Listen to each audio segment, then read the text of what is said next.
ఈ వాగ్దానం ద్వారా మీరు ఆదరించబడినట్లయితే తప్పకుండా ఇతరులకు షేర్ చేయడానికి ప్రయత్నించండి. Praise the lord. ప్రభు అయిన యేసుక్రీస్తు నామమున మీ అందరికీ శుభములు తెలియపరుస్తున్నాను. మరి ఈరోజు పరిశుద్ధాత్మ దేవుడు మీకు ఇస్తున్నటువంటి వాగ్దానము చాలామంది వారికి ఉన్నటువంటి ధనాన్ని బట్టి, ఆస్తి అంతస్తులను బట్టో, లేదా వారికి ఉన్నటువంటి మంచి ఉద్యోగాన్ని బట్టి, మంచి స్థాయిని బట్టి, మంచి జ్ఞానాన్ని బట్టి ఎదుటివారు వారికి చాలా తక్కువగా కనిపిస్తూ ఉంటారు. తక్కువ చేసి మాట్లాడుతూ ఉంటారు, చులకన చేసి మాట్లాడుతూ ఉంటారు. గర్వంతో, అహంకారంతో చాలా రకాలుగా వారిని బాధ పెడుతూ ఉంటారు మాటల ద్వారా. అయితే దేవుడు ఎక్కడ కూడా ఇటువంటి వ్యక్తులను ఎంటర్టైన్ చేసింది కానీ, ఎంకరేజ్ చేసింది కానీ లేదండి.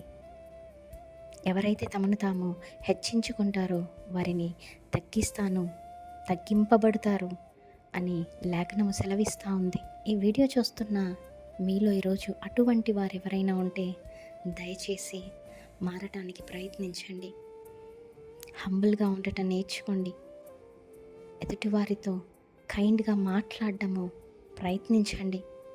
అలాగే ఈ వీడియో చూస్తున్న మీలో ఎంతమంది ఎదుటి వ్యక్తుల వలన మీరు బాధపడతా ఉన్నారు, లేదా వారి మాటలకు కృంగిపోయి ఉన్నారు, మరేం పర్వాలేదండి.